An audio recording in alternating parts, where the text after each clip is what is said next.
Hi all, welcome to Amal's academy. അങ്ങനെ ഒരുപാട് നാളിന് ശേഷം പുതിയൊരു വീഡിയോ ആയിട്ട് ഞാൻ വന്നിരിക്കുകയാണ്. അപ്പം അശ്യുസി, എന്തിനാണ് മാക്സ് സ്പീഡ് ബൂസ്റ്റർ 2.0 നിങ്ങൾ വാങ്ങിക്കണം എന്ന് ഞാൻ പറയുന്നത്?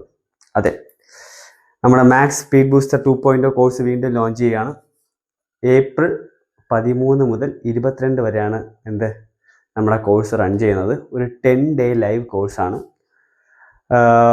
നമ്മുടെ മാത്സിൻ്റെ ബേസിക്സ് മുതൽ നമ്മൾ ഈ കോഴ്സിനകത്ത് കവർ ചെയ്തെടുക്കും. അപ്പം ഏതൊരു മാത്സ് കോഴ്സിനെക്കാട്ടും എന്തുകൊണ്ട് നമ്മൾ ഈ കോഴ്സ് എടുക്കാം എന്ന് നോക്കണ്ടേ? അതെ, നോക്കാം. അപ്പം why you should buy this course? Definitely you should buy this course. നിങ്ങൾ എന്തായാലും ഈ കോഴ്സ് വാങ്ങിക്കണം. അപ്പം എന്തുകൊണ്ട് എന്നാണ് പറയാൻ പോകുന്നത്.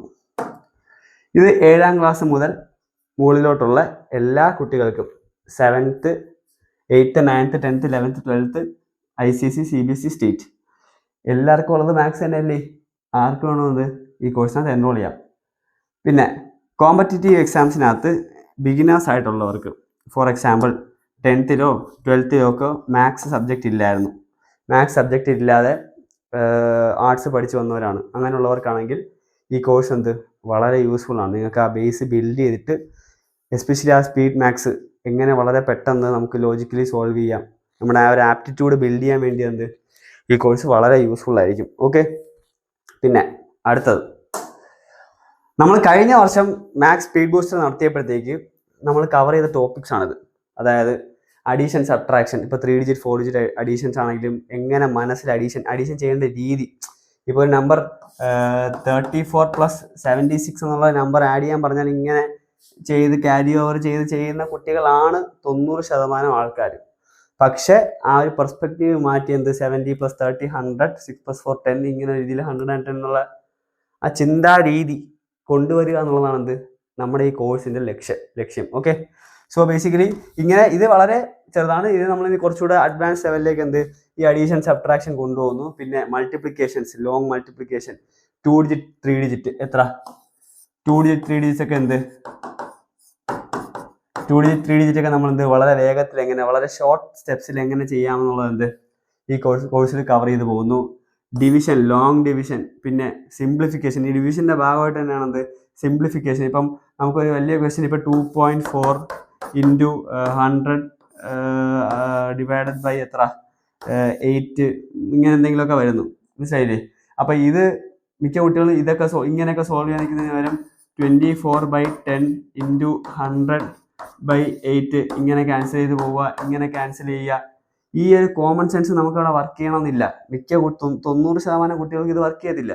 അപ്പം ഇങ്ങനത്തെ വളരെ ബേസിക് ആയിട്ടുള്ള കാര്യങ്ങൾ മുതൽ അഡ്വാൻസ്ഡ് ആയിട്ടുള്ള സിംപ്ലിഫിക്കേഷൻസ് എങ്ങനെ അപ്രോച്ച് ചെയ്യണം, എങ്ങനെ സോൾവ് ചെയ്തെടുക്കണം, മിനിമം ടൈമിൽ എങ്ങനെ സോൾവ് ചെയ്തെടുക്കാം എന്നുള്ള ഒരു അപ്രോച്ച് ഡെവലപ്പ് ചെയ്യാനാണ് നമ്മൾ ഈ കോഴ്സ് പഠിപ്പിക്കുന്നത്. ഓക്കെ, ഇതിനകത്ത് നമ്മൾ എക്സാമിന് ഉപയോഗിക്കാൻ പറ്റാത്തതോ മറ്റേ വേദിക് മാത്സ് ആയിട്ടുള്ളതോ അല്ലെങ്കിൽ അബാക്കസ് പോലത്തെ സാധനങ്ങളോ ഒന്നും ഉപയോഗിക്കുന്നില്ല. ആ ഒരു അപ്രോച്ച് കറക്റ്റ് ആക്കുക, ബേസിക്സ് ബിൽഡ് ചെയ്യുക, നോർമൽ മാത്സിനെ കോമൺ സെൻസിലൂടെ എങ്ങനെ ആ ഒരു ലോജിക്കലി അപ്രോച്ച് ചെയ്യാനുള്ള ആ ഒരു കാര്യം മാത്രമേ ചെയ്യുന്നുള്ളൂ. പരീക്ഷയ്ക്ക് ഉപയോഗിക്കാൻ പറ്റാത്ത ഒരു ജങ്കും നമ്മൾ കുട്ടികളുടെ തലയിൽ അടിച്ച് കയറ്റുന്നില്ല. നമുക്കിപ്പോൾ അതിനുള്ള കുട്ടികളുടെ തലയ്ക്ക് അതിനുള്ള സ്പേസ് ഇല്ല. അപ്പം ആവശ്യമുള്ളത് ആദ്യം നമുക്ക് പെർഫെക്റ്റ് ആക്കുക. അതാണ് നമ്മുടെ ബേസിക് ഉദ്ദേശം. പിന്നെ ഡിവിസിബിലിറ്റി ഓഫ് നമ്പേഴ്സ്. ഇപ്പോൾ ഒരു നമ്പർ അറിഞ്ഞുകൂടാത്ത നമ്പർ ഡിവൈഡ് ചെയ്യണമെങ്കിൽ അത് ഏത് നമ്പർ വെച്ച് ഡിവൈഡ് ചെയ്യാൻ പറ്റും? ഈ സിംപ്ലിഫിക്കേഷൻ ക്യാൻസൽ ചെയ്ത് പോകണ്ടേ? ക്യാൻസൽ ചെയ്ത് പോകണമെങ്കിൽ ഈ 8 വെച്ച് ഇതിനെ ഡിവൈഡ് ചെയ്യാൻ പറ്റുമല്ലോ എന്നുള്ളത് കുട്ടികൾക്ക് ഡിവൈഡ് ചെയ്ത് നോക്കാതെ തന്നെ കണ്ടുപിടിക്കാൻ പറ്റണം. ഇപ്പം 3ന്റെ ഡിവിസിബിലിറ്റി റൂൾ, 9ന്റെ ഡിവിസിബിലിറ്റി റൂൾ, 7ന്റെ ഡിവിസിബിലിറ്റി റൂൾ, 8ന്റെ ഡിവിസിബിലിറ്റി റൂൾ, 4ന്റെ ഡിവിസിബിലിറ്റി റൂൾ, ഇങ്ങനെ 11ന്റെ ഡിവിസിബിലിറ്റി റൂൾ, 13ന്റെ ഡിവിസിബിലിറ്റി റൂൾ. അപ്പോൾ ഇങ്ങനത്തെ ഡിവിസിബിലിറ്റി റൂൾസ് എല്ലാം പഠിക്കുമ്പോഴത്തേക്ക് അഡ്വാൻറ്റേജ് എന്താണ്? ഇവർ ഓരോന്നായിട്ട് ഡിവൈഡ് ചെയ്ത് നോക്കണ്ട, ഡയറക്റ്റ്ലി ഇവർക്ക് മനക്കണക്ക് ചെയ്തിട്ട് ഡയറക്റ്റ് ഡിവൈഡ് ചെയ്ത് നോക്കാൻ പറ്റും അല്ലേ? അത് ഒരുപാട് ടൈം സേവ് ചെയ്യാൻ സഹായിക്കുന്നു. പിന്നെ സ്ക്വയർ റൂട്ട്സ്, ക്യൂബ് റൂട്ട്സ്. ഇപ്പം ഞാൻ വേറൊരു ഇൻഡെക്സിൽ ഞാൻ കാണിച്ചു തരാം. Prime numbers, digit some method. ഇത് നമ്മൾ ചെയ്ത സാധനം കറക്റ്റ് ആണോ എന്ന് നോക്കാനുള്ള മെത്തേഡാണ്. വളരെ എളുപ്പത്തിൽ ഡിജിറ്റ് സം മെത്തേഡ് പഠിക്കാം. പ്രൈം നമ്പർ ആയിട്ടുള്ള നമ്പറിനെ രാവിലെ തൊട്ട് രാത്രി വരെ ഡിവൈഡ് ചെയ്യും. ഇത് കിട്ടൂലേ? കാരണം അത് പ്രൈം നമ്പർ ആണ് തിരിച്ചറിയണ്ടേ. തിരിച്ചറിയാനുള്ള അതെങ്ങനെ നമുക്ക് വളരെ വേഗത്തിൽ തിരിച്ചറിയാം? എങ്ങനെ അത് പ്രൈം നമ്പറിനെ നമുക്ക് എന്ത് ചെയ്യാം? ഐഡന്റിഫൈ ചെയ്യാം. പ്രൈം നമ്പേഴ്സ് എങ്ങനെ നമുക്ക് വേഗത്തിൽ എഴുതാം? 1 തൊട്ട് 100 വരെ ഉള്ളത് എങ്ങനെ പഠിക്കാം? അങ്ങനെയുള്ള ഒരുപാട് ഷോർട്ട് ട്രിക്സ്. പിന്നെ സ്ക്വയർ റൂട്ട്സ്, ക്യൂബ് റൂട്ട്സ്, അത് എന്ത് മിക്ക 8th സ്റ്റാൻഡേർഡിൻ്റെ CBSE ICSE സ്റ്റേറ്റിൽ സെപ്പറേറ്റ് ചാപ്റ്റേഴ്സ് ആയിട്ട് തന്നെ ഉണ്ട് സ്ക്വയർ റൂട്ട്സും ക്യൂബ് റൂട്ട്സും ഒക്കെ. അപ്പോൾ അതൊക്കെ വളരെ ഇമ്പോർട്ടൻ്റ് ആണ്. സ്ക്വയർ റൂട്ട്, വലിയൊരു നമ്പറിൻ്റെ സ്ക്വയർ റൂട്ടും ക്യൂബ് റൂട്ടൊക്കെ എന്ത് നമുക്ക് ജസ്റ്റ് നോക്കിക്കൊണ്ട് തന്നെ കണ്ടുപിടിക്കാനുള്ള സെറ്റപ്പ് നമ്മൾ പിള്ളേരാക്കും. യാതൊരുവിധ ആവശ്യമില്ലാത്ത മനക്കോ വേദിക് മാത്സോ ഇതൊന്നുമില്ല. സിമ്പിൾ സാധനം. ഓക്കെ, ലോജിക് അല്ലേ. ഇത് 8th CBSEയുടെ സിലബസ് ഇൻഡെക്സ് ആണേ. ഇത് 8th CBSEയിൽ പല ടെക്സ്റ്റ് ഇറക്കുന്നുണ്ട്. പക്ഷേ generally these are the topics. So വലിയ മാറ്റം വരുന്നില്ല. ഇതിനകത്ത് നോക്കിയാൽ സ്ക്വയർ റൂട്ട്സ്, ക്യൂബ് റൂട്ട്സ്, കുറച്ച് കുറച്ച് വലുതായി പോയി, സാരില്ല. അപ്പോൾ എന്ത് സ്ക്വയർ റൂട്ട്സ്, ക്യൂബ് റൂട്ട്സ്, പിന്നെ ഓൾജിബ്രിക് എക്സ്പ്രഷൻസ്. വേറൊരു കാര്യം അത് ഞാൻ അവസാനം പറയാം. ഓക്കെ, പിന്നെ factorisation, direct and inverse proportions, exponents and powers, mensuration. ഇതിനകത്ത് ഏരിയ കണ്ടുപിടിക്കുക, വോളിയം, മറ്റേ സർഫസ് ഏരിയ ആൻഡ് വോളിയംസ് വരുമ്പോഴത്തേക്ക് വോളിയം കണ്ടുപിടിക്കുക. ഇതിനൊക്കെ എന്ത് നമ്പേഴ്സിൻ്റെ സ്ക്വയറും ക്യൂബ്സും ആവശ്യമുണ്ട്. മനസ്സിലായോ? അപ്പോൾ 8th എന്ത് ഇതിന് ഭയങ്കര സിഗ്നിഫിക്കൻസ് ആണ്. ഈ കോഴ്സിന് 8th CBSE, 8th ICSE എല്ലാവർക്കും ജനറൽ ടോപ്പിക്സ് ആണ്. മനസ്സിലായോ? ഇവിടെ നോക്കിയേ, ജോമെട്രി, മെൻസുറേഷൻ, 2D 3D, വേണ്ട squares, cube Roots, playing with numbers, ഇതെല്ലാം എന്ത് നമ്മൾ ഇവിടെ പഠിക്കുന്ന സാധനങ്ങൾ തന്നെയാണ്. മനസ്സിലായോ? നമ്മുടെ മാത്സ് സ്പീഡ് ബൂസ്റ്ററിൽ പഠിക്കുന്ന അതേ സാധനങ്ങൾ തന്നെയാണ് എന്ത് ഇവിടെ ചോദിക്കുന്നത്, ഈ ഇൻഡെക്സിൽ ഇവർക്ക് പഠിക്കാനുള്ളത്. അപ്പം എക്സ്ട്രീംലി അഡ്വാൻറ്റേജ് എന്ത് ഈ ഒരു കോഴ്സിൽ ജോയിൻ ചെയ്യുന്നതിലൂടെ നിങ്ങൾക്ക് കിട്ടും. മനസ്സിലായോ? ഇതാണ് 8th CBSE. സ്റ്റേറ്റിനകത്ത് ഇതിനകത്ത് രണ്ടിനും ഉള്ളത് തന്നെയാണ് സ്റ്റേറ്റിനും ഉള്ളത്, അതുകൊണ്ടാണ് ആഡ് ചെയ്യാത്തത്. അപ്പോൾ 8th CBSE ആയാലും ICSE ആയാലും സ്റ്റേറ്റ് ആയാലും കണ്ണു അടച്ചുകൊണ്ട് കോഴ്സ് എടുക്കാം. കാരണം എന്തുകൊണ്ടാണ് ഇവർക്ക് പഠിക്കാനുള്ള സാധനത്തിൻ്റെ ഏറ്റവും സിംപ്ലിഫൈഡ് ആയിട്ടുള്ള, അഡ്വാൻസ്ഡ് ആയിട്ടുള്ള, ഏറ്റവും സ്പീഡിൽ അവർക്ക് ചെയ്യാൻ പറ്റുന്ന രീതി പഠിപ്പിക്കാനാണ് എന്ത് നമ്മൾ ഈ കോഴ്സ് ഡിസൈൻ ചെയ്തിരിക്കുന്നത്. അത് മാത്രമല്ല അടുത്ത 9th CBSEയുടെ വേണ്ട വോളിയം ഓഫ് എ സ്ഫിയർ, വേണ്ട സർഫസ് ഏരിയ ആൻഡ് വോളിയംസ്, ഇതിനകത്ത് സ്ക്വയേഴ്സ് വരുന്നു, ക്യൂബ്സ് വരുന്നു, എന്തായാലും പഠിച്ചേ പറ്റത്തുള്ളൂ. പിന്നെ ഇതിനകത്ത് പോളിനോമിയൽസ്, സീറോസ് കണ്ടുപിടിക്കുക, ഇതിനകത്തെല്ലാം ബേസിക് കാൽക്കുലേഷൻസും സിംപ്ലിഫിക്കേഷൻസും വരുന്നുണ്ട്. ഇതെല്ലാം സോൾവ് ചെയ്യാൻ എന്ത് വളരെ എളുപ്പത്തിൽ പറ്റും. എന്ത് നമ്മുടെ ഈ മാത്സ് സ്പീഡ് ബൂസ്റ്ററിനകത്ത്. ഇത് ICSE ആയാലും സ്റ്റേറ്റ് ആയാലും ഇതിനകത്ത് കോമൺ ആയിട്ട് വരുന്ന സാധനങ്ങളേ ഉള്ളൂ, അതുകൊണ്ടാണ് അത് ആഡ് ചെയ്യാത്തത്. ഓക്കെ, അതെല്ലാം എന്ത് നമുക്ക് ഈ ഒരു കോഴ്സിലൂടെ എന്ത് കവർ ചെയ്ത് പോകും. ചുരുക്കി പറഞ്ഞാൽ അവർ ആപ്റ്റിറ്റ്യൂഡ് ബിൽഡ് ചെയ്യുക, അവരെ അപ്രോച്ച് കറക്റ്റ് ആക്കുക. അങ്ങനെ അപ്രോച്ച് കറക്റ്റ് ആകുമ്പോഴത്തേക്ക് അവർ ചിന്തിക്കുന്ന രീതികൾ മാറും. അവർക്ക് ഏത് ക്വസ്റ്റ്യൻ ആണെങ്കിലും അവർ കുറച്ചുകൂടെ എന്ത് ഹോളിസ്റ്റിക് ആയിട്ട് ചിന്തിക്കാൻ പഠിക്കുന്നു. മനസ്സിലായോ? അടുത്ത 10th CBSEയുടെ ആണ്. എക്സ്ട്രീംലി അഡ്വാൻറ്റേജ് ആണ്. വളരെ ഇമ്പോർട്ടൻ്റ് ആയിട്ടുള്ളൊരു വർഷമാണ്. ബാക്കിയുള്ള ക്ലാസ്സുകളിൽ പരീക്ഷയ്ക്ക് എഴുതി തീർന്നില്ലെങ്കിലും വലിയൊരു കുഴപ്പമില്ല, വലിയൊരൊന്നും സംഭവിക്കുകയില്ല. ഇതിനകത്ത് എക്സാമിനകത്ത് ടൈം മാനേജ്മെൻറ്റ് വളരെ ഇമ്പോർട്ടൻറ്റ് ഘടകമാണ്. ടൈം കൃത്യമായിട്ട് മാനേജ് ചെയ്യണമെങ്കിൽ ഒരു ക്വസ്റ്റ്യന് അതിന് അലോട്ട് ചെയ്യാൻ പറ്റുന്ന മാക്സിമം സമയത്തിൽ കൂടുതൽ എടുക്കാൻ പറ്റില്ല, അല്ലേ? ഒരു 5 മാർക്കിൻ്റെ ഒരു ക്വസ്റ്റ്യൻ ഒരു 6-7 മിനിറ്റിനകത്ത് ചെയ്ത് തീർക്കണം. അങ്ങനെയാണെങ്കിൽ ആ കോംപ്ലിക്കേറ്റഡ് ആയിട്ടുള്ള കാൽക്കുലേഷൻസ് എല്ലാം കറക്റ്റ് സമയത്തിന് ചെയ്ത് തീർക്കണം. അങ്ങനെ വേണമെങ്കിൽ നമുക്ക് സ്പീഡ് വേണം. ശരി, ഇവിടെ വേണ്ടേ സർഫസ് ഏരിയ ആൻഡ് വോളിയംസ്, ഭയങ്കര കോംപ്ലിക്കേറ്റഡ് ആയിട്ടുള്ള ക്വസ്റ്റ്യൻസ് ചോദിക്കും. ക്യൂബ്സ് കണ്ടുപിടിക്കാൻ, സ്ക്വയേഴ്സ് കണ്ടുപിടിക്കാൻ വളരെ വേഗത്തിൽ കണ്ടുപിടിക്കണം. പിന്നെ വേണ്ട അരിത്തമാറ്റിക് പ്രോഗ്രഷനിൽ, ക്വാഡ്രാറ്റിക് ഇക്വേഷൻസിൽ ഡിറ്റർമിനൻറ്റ്, √(b² - 4ac), ഇതെല്ലാം കൂടെ ഒരു വലിയ നമ്പർ വരും. 3, 2, 4, 9, 5, 6, 5 എന്നൊക്കെ പറഞ്ഞ് വരും. അത് ഏത് നമ്പറിൻ്റെ റൂട്ടാണെന്ന് എങ്ങനെ കണ്ടുപിടിക്കും? ഇരുന്ന് ഡിവൈഡ് ചെയ്യുമോ? ഇല്ല. അതൊക്കെ കണ്ടുപിടിക്കാനുള്ള എളുപ്പമാർഗ്ഗമാണ് നമ്മൾ ഈ കോഴ്സിനകത്ത് പഠിക്കുന്നത്. മനസ്സിലായില്ലേ?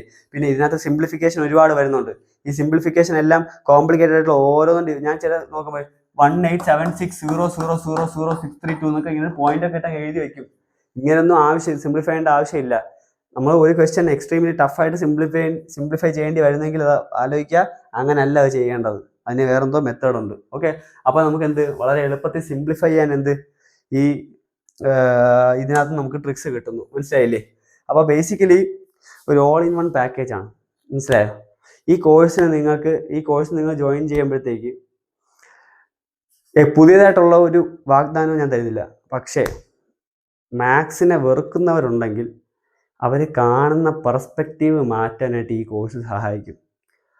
പുതുതായിട്ടൊന്നും നിങ്ങൾ പഠിക്കാത്തതായിട്ടുള്ള ഒരു കാര്യം ഇതിനകത്ത് പുതുതായിട്ട് ഒരുപാടൊന്നും പഠിക്കുന്നില്ല. ജസ്റ്റ് നമ്മൾ പഠിച്ച സാധനം വേറൊരു രീതിയിൽ കാണാൻ ശ്രമിക്കുന്നു, വേറൊരു അപ്രോച്ച് എടുക്കുന്നു, ചില ഷോർട്ട് ട്രിക്സ് പഠിക്കുന്നു. കുറച്ചധികം ഷോർട്ട് ട്രിക്സ് പഠിക്കുന്നുണ്ട്. പക്ഷേ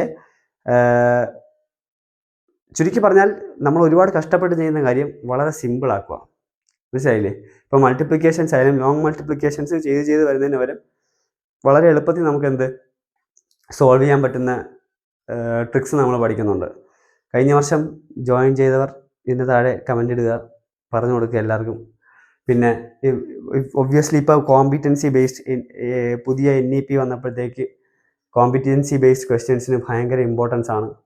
അപ്പോൾ എന്താണ്, ആപ്റ്റിറ്റ്യൂഡ് ബിൽഡ് ചെയ്യണം, ഒരു ലോജിക്കൽ റീസണിങ് ഡെവലപ്പ് ചെയ്യണം. അത് ചെയ്യണമെങ്കിൽ മാത്സിന് എന്തെങ്കിലും ഒരു ബേസിക്സ് വേണം. ബേസിക്സ് വേണമെങ്കിൽ നമുക്ക് അതിനോട് താല്പര്യം വേണം. ആ താല്പര്യം നമുക്ക് ബിൽഡ് ചെയ്യാൻ എന്ത് കോഴ്സ് സഹായിക്കുമെന്ന് ഞാൻ വിശ്വസിക്കുന്നു. അത് ചെയ്ത് സഹായിക്കുമെന്ന് ഉറപ്പുള്ളതുകൊണ്ടാണ് പറയുന്നത്. പിന്നെ സ്പീഡ് ഇമ്പ്രൂവ് ചെയ്യണം. പരീക്ഷാ സമയത്ത് ഒരു ക്വസ്റ്റ്യൻ തന്നെ ഡിവിഷൻ ചെയ്ത് അരമണിക്കൂർ കളഞ്ഞാൽ കാര്യമുണ്ടോ? ഇല്ല. അപ്പോൾ എന്ത് സ്പീഡ് ഇമ്പ്രൂവ് ചെയ്യുക എന്നുള്ളത് എന്ത് ഒരു ഇമ്പോർട്ടൻ്റ് കാര്യമാണ്. Simplification made easy. കട്ട് ചെയ്ത് പോവുക എന്നുള്ള സാധനം എന്ത് ആ കോമൺ സെൻസ് വേണം. ഈ നമ്പേഴ്സ് കട്ട് ചെയ്ത് പോകും. ഇപ്പോൾ 2 വലിയ നമ്പറാണെങ്കിൽ, ഇപ്പം 10ന് താഴെയുള്ള നമ്പേഴ്സ് ആണെങ്കിൽ കട്ട് ചെയ്ത് പോകുമെന്ന് കണ്ടുപിടിക്കാം. ഇപ്പോൾ 27 അല്ലെങ്കിൽ 35 അല്ലെങ്കിൽ 71 പോലത്തെ നമ്പേഴ്സ് ആണെങ്കിൽ എങ്ങനെ കട്ട് ചെയ്ത് പോകുമെന്ന് കണ്ടുപിടിക്കണമെങ്കിൽ എന്ത് കുറച്ചുകൂടെ അഡ്വാൻസ് ആയിട്ടുള്ള ക്വസ്റ്റ്യൻസ് പ്രാക്ടീസ് ചെയ്താലേ പറ്റത്തുള്ളൂ. പിന്നെ കോൺഫിഡൻസ് ഗെയിൻ ചെയ്താൽ എന്ത് ആ ഒരു പേപ്പറിനെ വിത്ത് ഫിയർ അപ്രോച്ച് ചെയ്യുന്നതും അല്ലാതെ ഇത്തിരി കോൺഫിഡൻ്റ് ആയിട്ട് കുറച്ച് അറിയാം, ഹാൻഡിൽ ചെയ്യാൻ പറ്റും എന്നുള്ളൊരു കോൺഫിഡൻസോടെ അപ്രോച്ച് ചെയ്യുമ്പോഴത്തേക്ക് പേപ്പറിൽ അതിന് ഗണ്യമായ മാറ്റം ഉണ്ടാക്കാൻ കഴിയും. ആ ഒരു മാറ്റം ഉണ്ടാക്കാനാണ് നമ്മൾ ശ്രമിക്കുന്നത്. വീണ്ടും ഞാൻ പറയുകയാണ്, we are trying to change the perspective. ആ ഒരു അപ്രോച്ച്, കറക്റ്റ് അപ്രോച്ച് കൊണ്ടുവരിക എന്നുള്ളതാണ് ഈ കോഴ്സിൻ്റെ ലക്ഷ്യം. അപ്പം നമ്മൾ കഴിഞ്ഞ വർഷം പഠിപ്പിച്ചപ്പോഴത്തേക്ക് ഇത്രയും പോർഷൻസേ ഉണ്ടായിരുന്നുള്ളൂ. ഈ വർഷം നമ്മൾ പഠിപ്പിക്കുമ്പോഴത്തേക്ക് എക്സ്ട്രാ കുറച്ചുകൂടെ പോർഷൻസ് വരുന്നുണ്ട്. ഇപ്പോഴും കുട്ടികൾ x+2x² 3x² എന്നൊക്കെ എഴുതി വയ്ക്കും, അല്ലെങ്കിൽ 2x³ എന്നൊക്കെ എഴുതി വയ്ക്കും. ഇതൊക്കെ ബേസിക്സ് സ്ട്രോങ് അല്ലാത്തതുകൊണ്ടാണ്. അപ്പോൾ നമ്മൾ ഇപ്രാവശ്യം ഈ ഇഷ്യൂസ് കൂടെ ഹാൻഡിൽ ചെയ്യാനായിട്ട് മാത്സിൻ്റെ എല്ലാ സെക്ഷനിലെയും ബേസിക് ആയിട്ടുള്ള കാര്യങ്ങളൊന്ന് ടച്ച് ചെയ്ത് പോകുന്നുണ്ട്. അപ്പം നിങ്ങളെ കുട്ടികൾ ഇനി 8th നിന്ന് 9th ആണെങ്കിലും 7th നിന്ന് 8th ആണെങ്കിലും 9th നിന്ന് 10th ആണെങ്കിലും ഇനി 11th 12th ആണെങ്കിലും ഈ ഒരു ബേസിക്സ് ഇല്ലെങ്കിൽ വളരെ പ്രശ്നമാണ്. ക്വസ്റ്റ്യൻസിന് പ്രോപ്പറായിട്ട് അപ്രോച്ച് ചെയ്യണമെങ്കിൽ ഇങ്ങനത്തെ ബേസിക്സ് ഒക്കെ തെറ്റിച്ചാൽ കാര്യം കയ്യിൽ നിന്ന് പോകും. പ്രത്യേകിച്ച് നമുക്ക് ഇനി അങ്ങോട്ട് ഇപ്പോൾ 10th സ്റ്റാൻഡേർഡൊക്കെ ആണെങ്കിൽ വി കാണ്ട് അഫോർഡ് മിസ്റ്റേക്സ് അല്ലേ. അപ്പോൾ പാരൻസ് ശ്രദ്ധിക്കേണ്ട കാര്യം എന്ന് പറയുന്നത്, നിങ്ങൾക്ക് ഇപ്പോഴേ കറക്റ്റ് ചെയ്യാൻ പറ്റുന്ന കാര്യമാണെങ്കിൽ ഒരിക്കലും അവസാന നിമിഷം വരെ നീട്ടിക്കൊണ്ടുപോകാതിരിക്കുക. നിങ്ങളുടെ കുട്ടികൾക്കൊരു കാര്യം എളുപ്പമാക്കി കൊടുക്കാൻ കഴിയുമെങ്കിൽ, അവർക്കിപ്പോൾ മാത്സ് പാടാണ്, മാത്സ് പാടായിട്ട് നിങ്ങൾ അക്കാഡമിക് ഇയറിൽ ത്രൂ ഔട്ട് അത് പഠിച്ചു വരുമ്പോൾ റെഡിയാവുമെന്ന് പറഞ്ഞിരിക്കുകയാണെങ്കിൽ അത് റെഡിയാവില്ല. ദേ ആർ സ്ട്രെയിറ്റ്ലി നേരെ ട്രിഗ്നോമെട്രിയാണ് ഫസ്റ്റ് എടുക്കുന്ന ചാപ്റ്റർ. മോസ്റ്റ് സ്കൂൾസ് ആദ്യമേ കൊണ്ട് ട്രിഗ്നോമെട്രിയിലാണ് ഇടുന്നത്. അവിടെ അവർക്ക് ബേസിക്സ് ബിൽഡ് ചെയ്യാനുള്ള സമയമൊന്നുമില്ല. ഈ വെക്കേഷന് ടൈം പ്രോപ്പറായിട്ട് യൂസ് ചെയ്യുക. അവർക്ക് ഇതിന് മുമ്പ് തന്നെ അതിനുള്ള സാഹചര്യങ്ങൾ ഒരുക്കി കൊടുക്കുക. അപ്പം ഇപ്പം ഈ കോഴ്സ് തന്നെ വേണമെന്നില്ല, ഞാൻ അങ്ങനെ പറയുന്നതല്ല. പക്ഷേ നിങ്ങൾ അവരത് തനിയെ റെഡിയാക്കി വരും എന്നുള്ളത് വ്യാമോഹമാണ്. അത്ര എളുപ്പമല്ല. അവർ ബേസിക്സ് ഇല്ലായ്മയിൽ നിന്ന് അത് റെഡിയാക്കി എടുക്കുക എന്നുള്ളത് കുറച്ച് കഷ്ടപ്പാടാണ്. അപ്പോൾ കുട്ടികൾക്ക് ആ ഒരു എഫേർട്ട് ഇടണമെന്ന് മനസ്സിലാക്കണമെങ്കിൽ ഇതുപോലത്തെ കോഴ്സിൽ നിന്ന് ബേസിക്സ് കിട്ടിയാലേ പറ്റത്തുള്ളൂ. നമ്മൾ പറയുന്നത് ആ ബേസിക്സ് ഇല്ലാത്തതിനെ എങ്ങനെ ഹാൻഡിൽ ചെയ്യണം, എങ്ങനെ അപ്രോച്ച് ചെയ്യണം, എങ്ങനെ അതിനെ വളരെ എളുപ്പത്തിൽ ഹാൻഡിൽ ചെയ്യാം എന്നുള്ള സ്ട്രാറ്റജിയാണ് നമ്മൾ കൊടുക്കുന്നത്. പിന്നെ ഇപ്പം കുട്ടികൾക്ക് മാത്സ് പാടാണെന്ന് എൻ്റെ പാരൻസിന് 100% ഉറപ്പാണ്. 100% ഉറപ്പാണെങ്കിൽ 100% നമ്മുടെ കോഴ്സിൽ ജോയിൻ ചെയ്യിപ്പിക്കുക. ഞാൻ ഇത്രയും പറഞ്ഞതിലൂടെ എന്തുകൊണ്ട് ജോയിൻ ചെയ്യണം എന്നുള്ളത് മനസ്സിലായെന്ന് വിശ്വസിക്കുന്നു. ഇനി നിങ്ങൾക്ക് ഈ കോഴ്സിനകത്ത് ജോയിൻ ചെയ്തിട്ട് യാതൊരു ഉപയോഗവും ഇല്ല എന്ന് തോന്നുകയാണെങ്കിൽ സന്തോഷപൂർവ്വം നമ്മൾ മുഴുവൻ പൈസയും റീഫണ്ട് ചെയ്യുന്നതാണ്. പക്ഷേ ആത്മാർത്ഥമായിട്ട് കോൺഫിഡൻസോടെ ഞാൻ പറയുന്നു, 100% നിങ്ങളിതിൽ നിന്ന് ബെനിഫിറ്റ് ചെയ്യും. നിങ്ങളത് മറ്റുള്ളവർക്ക് റെക്കമെൻഡ് ചെയ്യുമെന്ന് എനിക്ക് 100% ഉറപ്പാണ്. അപ്പോൾ that's all. Thank you so much. See you in next video. By.